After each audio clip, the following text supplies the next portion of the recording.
how to create a marketplace on Shopify. Before we begin, if you want to get the best deal for Shopify, make sure you check out the pinned comment.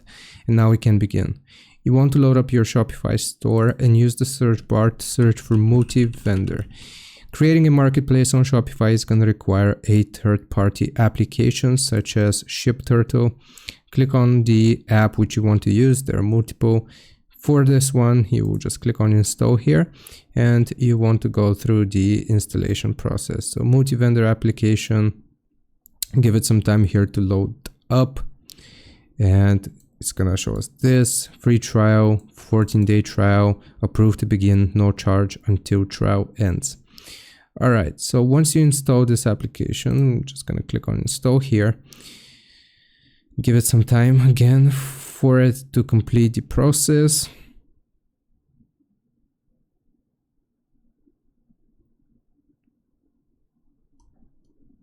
It might take a little bit of time because this is going to be a long process. Okay, like this. Now you need to approve it, and it's going to charge you based on how much you use it.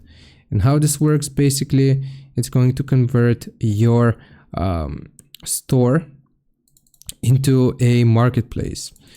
You can read more about it before you purchase it, but with this application, then you will have essentially created or converted your Shopify store into a marketplace. I hope this answers your question. Leave a like and sub, and I'll see you next time.